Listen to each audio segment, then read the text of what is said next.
So next part देखिए हमारा question क्या बोल रहा था, number of independent elastic constant for establishing stress strain relationship for orthotropic material is. Orthotropic material के लिए क्या होता है नंबर ऑफ इंडिपेंडेंट इलास्टिक। सो अगर आप आइसोट्रोपिक जो होता है आइसोट्रोपिक या फिर होमोजीनियस मटेरियल की बात करेंगे तो इन दोनों के लिए जो इंडिपेंडेंट इलास्टिक कांस्टेंट होता है वो 2 होता है। और हमसे ऑर्थोट्रोपिक के लिए पूछा है तो इसका आंसर 9 होगा। एक हमारे पास एनिसोट्रोपिक भी होता है, अनिसोट्रोपिक भी होता है तो उसके लिए 21 होता है। इसके बाद हमने 10 पार्ट डिस्कस कर लिए हैं। हमने स्टील स्ट्रक्चर से शुरू किया था, फर्स्ट एंड सेकंड पार्ट, फिर आरसीसी का फर्स्ट एंड सेकंड पार्ट। ऐसे ऐसे हमने मॉक टेस्ट आपको 10 प्रोवाइड कर दिए। अब हम उनका एक ही वीडियो कन्वर्ट करेंगे तो उसके अप्रोक्सीमेट 300 के आसपास क्वेश्चन बन रहे हैं। क्योंकि कई ऐसे होते हैं कि उनको फर्स्ट पार्ट नहीं मिलता है, सेकंड नहीं मिलता है, तो उनके लिए एक ही वीडियो जो है वो हम बनाते हैं। सो आपको उसका एक ही पार्ट जो है वो एक प्लेलिस्ट हम बनाएंगे, वहां पर आपको मिल जाएगा 300 क्वेश्चन इन ए वीडियो। इस तरह के हम एक वीडियो बनाएंगे, उसमें आपको मिल जाएगी। अगला क्वेश्चन क्या बोल रहा है, an RCC column will consider as cylinder when the ratio of effective length to depth ratio is.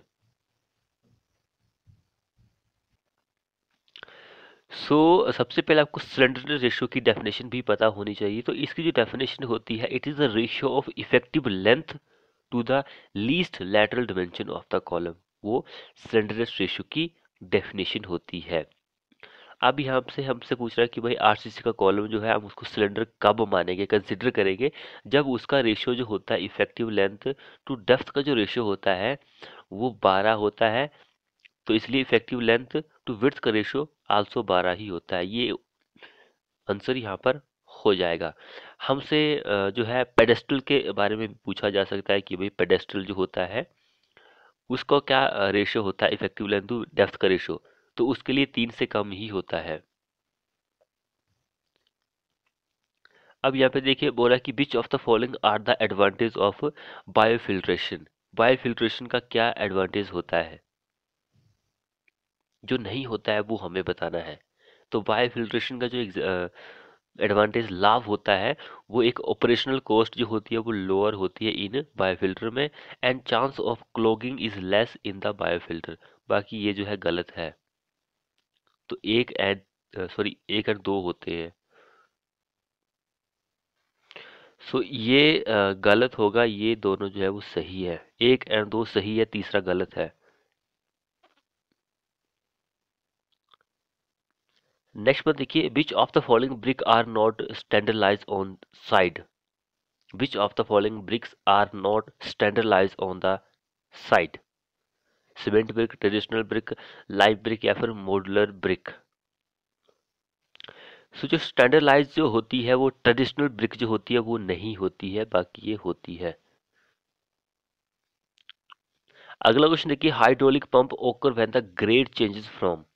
Hydraulic pump occur when the grade changes from.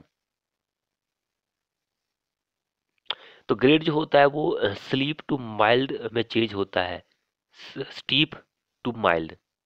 Option 4 हमारा इस क्वेश्चन के लिए आंसर हो जाएगा। ये क्वेश्चन कुछ अलग से पूछा गया है। एक एग्जाम में क्वेश्चन ये भी पूछा जाता है कि व्हेन हमारा जो फ्लो होता है, फ्लो कंडीशन जो होती है वो चेंज होती है सुपर क्रिटिकल से सब क्रिटिकल, तो उस कंडीशन को भी हम हाइड्रोलिक जंप के नाम से भी जानते हैं। तो ये भी एग्जाम में पूछा जा सकता है आपसे। आपसे ये वाला भी स्टीप टू माइल्ड ये भी एग्जाम में पूछा जा सकता है, तो दोनों को आप याद रखिए। अगला क्वेश्चन देखिए, तो maximum height above rail level for broad gauge goods platform के लिए। मैक्सिमम हाइट जो होती है रेल लेवल के ऊपर से, किसके लिए, ब्रॉड गेज जो होता है उसके लिए हमें जो सामान वाला प्लेटफॉर्म होता है गुड्स प्लेटफॉर्म, उसके लिए यहाँ पे पूछ रहा है हमसे कि भाई कितनी होती है।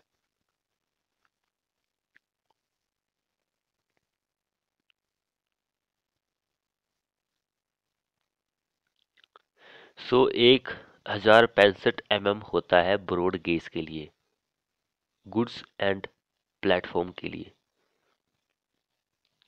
नेक्स्ट क्वेश्चन देखिए, the number of helical spring used in spring loaded safety valve is. Number of helical spring जो आप यूज करते हैं स्प्रिंग लोडेड सेफ्टी वाल्व में, वो एक ही होता है। उसकी जो वैल्यू बल्ब होता है वो एक ही होता है। अगला क्वेश्चन देखिए यहाँ पर, ए flow in which at any point in the flowing liquid fluid varies characteristics such as the velocity, pressure, density, temperature, etc. do not change with time is called।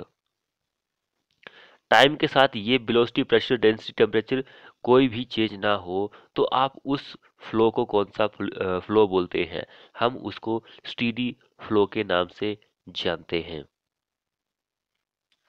So steady flow is the correct answer. ये flow जो होता है ये time पर depend नहीं करता है। Time पर डिपेंड नहीं करता है। जो टाइम पर डिपेंडेंट होता है वो कौन सा होता है? वो अनस्टीडी होता है। अनस्टीडी का एक और नाम है, वो होता है दूसरा नाम ट्रांजिट। अनस्टीडी को ही आप याद रखिए। तो ये टाइम पर डिपेंड करता है। अगला क्वेश्चन देखिए, the corrected modulus of sub grade reaction for standard diameter plate कितना है? 6 kg पर centimetre cube. What will be the modulus of sub grade reaction of the soil when tested with a 30 centimetre diameter plate? कितना होगा? So यहाँ पर modulus of sub grade reaction के बारे में हमें फाइंड आउट करना है। Modulus of sub grade reaction जो होती है इसका फॉर्मूला होता है K is equal to P by delta. ये फॉर्मूला होता है इसका। K हमारे पास क्या होता है? ये मॉडुलस होता है या फिर coefficient of sub grade reaction. And P जो होता है ये प्रेशर होता है, प्रेशर। एंड ये डेल्टा जो होता है ये डिफॉर्मेशन होती है सॉइल सेटलमेंट की।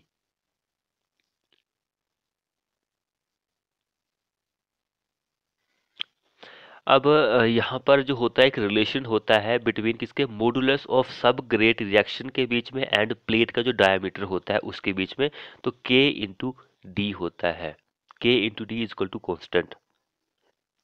तो यहाँ पर जो डायमीटर तो एक प्लेट का दिया गया है, एक प्लेट की स्टैंडर्ड साइज होता है प्लेट का वो 75 सेंटीमीटर होता है। तो इस हिसाब से K1 into D one is equal to K2 into K2 sorry D2। यहाँ पर वैल्यू आप पुटअप करके जो K2 की वैल्यू है उसको फाइंड आउट कर सकते हैं, क्योंकि K1 हमारे पास 6 दिया गया है, 75 ये D हमारे पास है इज इक्वल टू K2 ऐसे ही रहेगा, ये हमें फाइंड आउट करना है इंटू D2 डायमीटर 30 सेंटीमीटर दिया गया है। तो इस हिसाब से आप इसको फाइंड आउट करेंगे तो हमारा जो आंसर आएगा वो 15 kg पर सेंटीमीटर ये आंसर आ जाएगा। 6 इंटू 75 आप कर सकते हैं। अगर आप 6 इंटू 75 करेंगे तो हमारे पास आएगा 450। 450 वहाँ पर K2 कुछ नहीं है, इंटू 30 है, तो K2 को आप हटा देंगे तो यहाँ पर इसको 30 करेंगे डिवाइड, तो ये हमारे पास 15 जो है वो आंसर आ जाएगा, क्योंकि 0 से 0 कट जाएगा एंड 15 45। ऑप्शन ये इस क्वेश्चन में आंसर हो जाएगा। अगला क्वेश्चन देखिए, if the diameter from the outlet to the remote most point of 50 square kilometer base is 8 kilometer, if the perimeter of the basin is 25 kilometer, calculate the form factor from the given basin। Form factor हमें calculate करना है। सो जो form factor होता है वो equal होता है average width of the basin. Average width हमारे पास 50 एंड एक्चुअल एक्सिल लेंथ जो होती है बेसिन की वो 8 किलोमीटर यहाँ पर दी गई, इसका स्क्वायर। सो 50 64 ये हमारे पास आ जाएगा। इसको हम डिवाइड करेंगे तो हमारे पास 0.78 जो है ये फॉर्म फैक्टर आ चुका है। 0.78 ऑप्शन 4 में दिया गया है, यही इस क्वेश्चन के लिए आंसर हो जाएगा। अगला क्वेश्चन देखिए, the latency correction for SPT N value is applied to. So ये एन वैल्यू जो होती है ये स्टैंडर्ड पेनिट्रेशन टेस्ट में ही आपसे पूछी जाती है। तो ये n जो होता है ये फाइन सैचुरेटेड सैंड जो होता है उसके लिए ही अप्लाई होता है। फाइन सैचुरेटेड सैंड यहाँ पे सिल्ट दिया गया है, आपको पता है सिल्ट भी फाइन ही होती है, तो इसलिए ऑप्शन 4 हमारा इस क्वेश्चन में आंसर हो जाएगा। अगला क्वेश्चन देखिए यहाँ पर, which of these is not an operation done in the triangulation survey. Triangulation survey में जो ऑपरेशन डन नहीं होता है वो होता है जियो पोजिशनिंग ऑफ लोकेशन पॉइंट, ये डन नहीं होता है, बाकी ये तीनों होते हैं। नेक्स्ट वन क्वेश्चन देखिए, dash is the cross sectional element of highway that provide lateral confinement to the granular base course of flexible pavement which is provided between the pavement edge and the shoulder। उसको आप कर्ब के नाम से जानते हैं। कर्ब, कर्ब से भी एग्जाम में बहुत सारे क्वेश्चन जो है पूछे जाते हैं। कर्ब को 3 पार्ट में डिवाइड किया गया है। तो एक होता है लो कर्व, एक होता है सेमी बैरियर कर्व, एक होता है बैरियर टाइप का कर्व। तो 3 तरह के कर्व होते हैं। अगला क्वेश्चन देखिए, the actual neutral axis of under reinforce section is. Actual जो होता है, एक्चुअल न्यूट्रल एक्सिस जो होता है अंडर रेनफोर्स सेक्शन का, वो किसके ऊपर होता है? वो एबव होता है क्रिटिकल न्यूट्रल एक्सिस के। क्रिटिकल न्यूट्रल एक्सिस के ऊपर होता है वो एक्चुअल न्यूट्रल एक्सिस जो होता है। नेक्स्ट वन क्वेश्चन देखिए, the water required for fire fighting that is known as fire demand के लिए, जो पानी हमें फायर फाइटिंग, जिसको आप फायर डिमांड भी बोल सकते हैं, may be computed using National board of fire Underwriter formula given as. यहाँ पर वो कौन सा फॉर्मूला है वो हमें बताना है। सो फायर डिमांड के लिए जो पानी की जरूरत होती है उसको आप 4 फॉर्मूले से कैलकुलेट कर सकते हैं।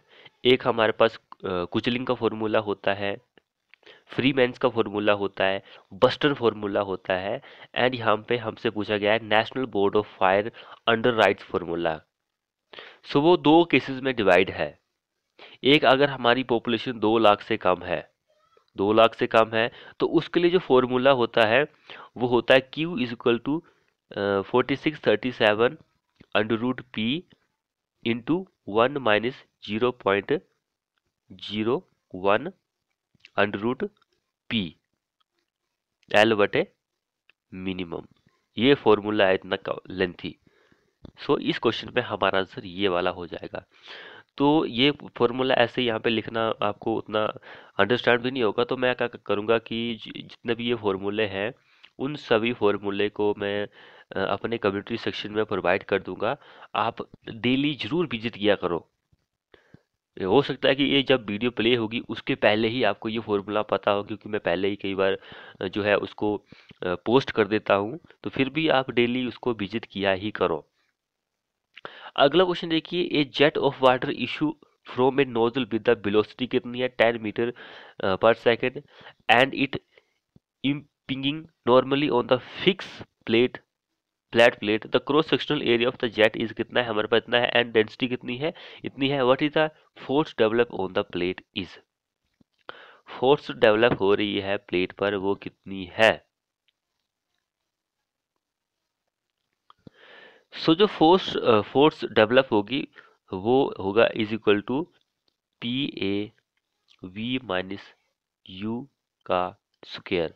ये फॉर्मूला है हमारे पास, तो हम सारी वैल्यू इसमें पुटअप कर सकते हैं। हमारे पास यहाँ पर क्या क्या गिवन है? हमारे पास भाई पी भी गिवन है, डेंसिटी ऑफ वाटर दी गई है, ए हमारे पास गिवन है। कहाँ पर है ए?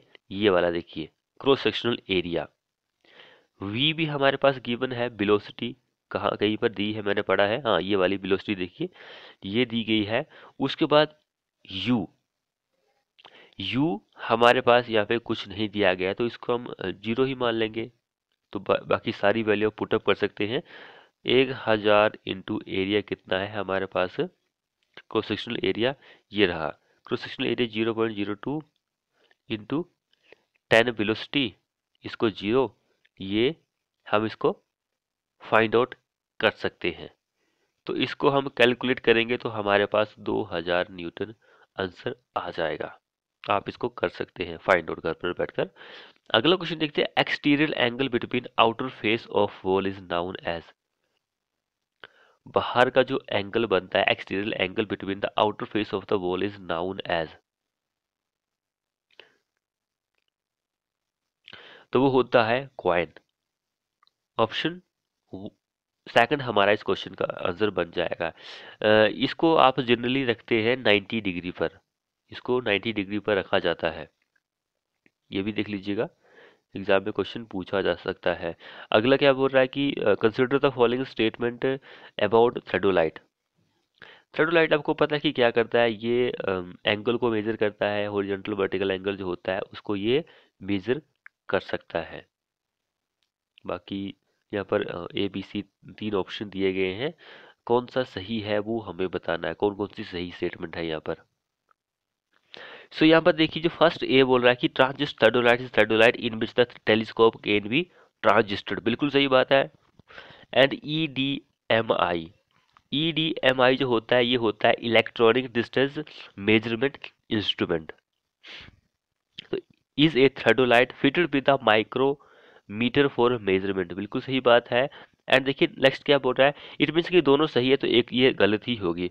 अब देखिए, double reading theodolite is one in which diametrically opposite segment of the graduated circle are brought into view and reading are correct, तो ये गलत है, आर करेक्ट नहीं होता है, आर एवरेज होता है यहाँ पर, एवरेज्ड, एवरेज जो होता है वो होता है करेक्ट की जगह, बाकी ये गलत है। अगर यहाँ पे करेक्ट की जगह एवरेज होता तब ये भी हमारी स्टेटमेंट सही हो जानी थी। अगला क्वेश्चन देखिए, आप when an aquifer is confined on its upper end under surface by impervious rock formation is term as, उसको आप कन्फर्म एक्वाफर बोलते हैं। ऑप्शन थर्ड इस क्वेश्चन के लिए आंसर हो जाएगा। नेक्स्ट में देखिए, which of the following list soil in increasing order of the surface area, increasing order में हमें बताना है।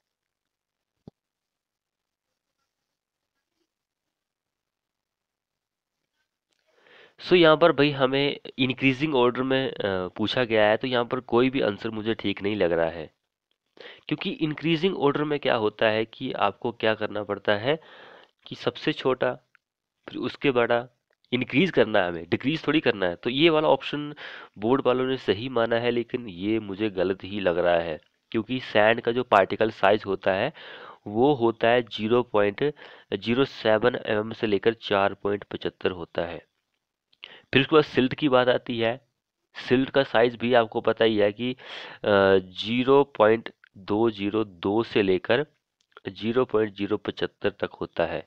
फिर क्ले के साइज की अगर बात करेंगे तो क्ले का साइज तो 0.20 mm से कम ही होता है, यानी कि मैक्सिमम साइज ये होता है क्ले का। सो ये कोलाइडल का सबसे कम होता है, कोलाइडल जो होता है इसका पार्टिकल तो 1 माइक्रोन से भी कम इसका साइज होता है।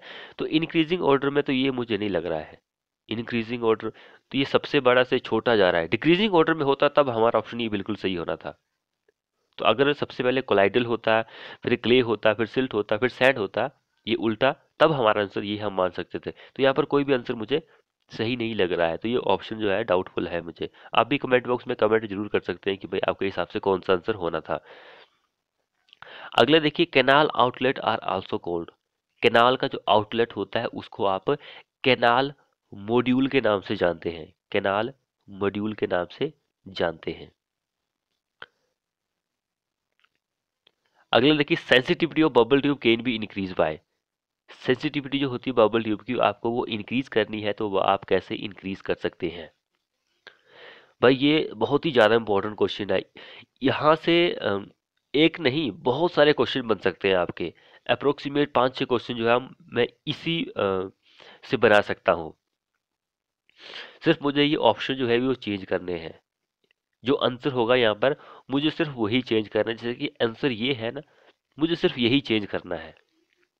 यहाँ पर लिखा है कि increasing the diameter of tube, मुझे सिर्फ इसकी जगह increasing the length of the label tube ये लिखना है। डायमीटर आप इंक्रीज करेंगे तब भी sensitivity of bubble tube increase हो जाएगी। अगर आप लेंथ जो होगी लेवल ट्यूब की उसको भी बढ़ाएंगे तब भी ये इंक्रीज हो जाएगी। अगर आप इंटरनल रेडियस जो होता है इंटरनल रेडियस जो होता है लेवल ट्यूब का उसको भी बढ़ाएंगे तभी भी ये इंक्रीज हो जाएगी। ये तो हो गई इंक्रीज की बात। और अगर हम यहाँ पर डिक्रीज की बात करेंगे, डिक्रीज की बात करेंगे कि भाई किसको डिक्रीज करेंगे, तो जो विस्कोसिटी होती है लिक्विड की उसको अगर आप डिक्रीज करेंगे तब हमारी ये सेंसिटिविटी इंक्रीज हो जाएगी। अगर हमारा जो रफनेस होता है वॉल का, जो लेवल ट्यूब होती है उसकी जो वॉल होती है उसका जो रफनेस होता है उसको भी डिक्रीज करेंगे तब भी ये इंक्रीज हो जाएगी। इस क्वेश्चन के लिए हमारा आंसर ये हो जाएगा। बाकी जितने भी और पॉइंट मैंने आपको बताए हैं वो भी इंपॉर्टेंट है, वहां से भी हमारा क्वेश्चन बनकर निकल सकता है। अगला देखिए, what is the correct sequence of operation involve in concrete production के लिए। कंक्रीट की प्रोडक्शन के लिए जो ऑपरेशन इन्वॉल्व होता है वो होता है भाई batch, mixing, handling and transportation. सबसे पहले आप क्या करते हैं, बैचिंग करते हैं, उसके बाद मिक्सिंग करना पड़ता है, फिर हैंडलिंग करेंगे, फिर क्या करेंगे उसको ट्रांसफर कर देंगे। तो ये होती है कंक्रीट की बनाने की प्रोसेस। अगला देखिए, according to the Newton's law of viscosity for material in liquid state, the shear stress जो होता है वो क्या होता है, वो डायरेक्टली प्रोपोर्शनल होता है रेट ऑफ एंगुलर डिफॉर्मेशन के। Directly proportional to rate of deformation के वो डायरेक्टली प्रोपोर्शनल होता है। नेक्स्ट में देखिए, effective length for batten column shall be increase by. Batten column के लिए जो इफेक्टिव लेंथ होती है वो 10% तक इंक्रीज की जा सकती है। नेक्स्ट देखिए, main function of head work are. Main function क्या होते हैं हेड वर्क के, तो ये होते हैं कि reduce the intake of the water into the canal and control silt entry. यही मेन फंक्शन होते हैं दोनों। A and B is the correct answer. Third इस क्वेश्चन के लिए आंसर हो जाएगा। तो फ्रेंड्स ये थे हमारे मोस्ट एक्सपेक्टेड क्वेश्चन। आपको हमारी ये वीडियो कैसी लगी, वीडियो को अपने दोस्तों के साथ शेयर करें, चैनल को सब्सक्राइब नहीं किया है कर लीजिए और साथ में बेल आइकन को प्रेस कर लीजिए। मिलते हैं ऐसी ही नेक्स्ट वीडियो के साथ।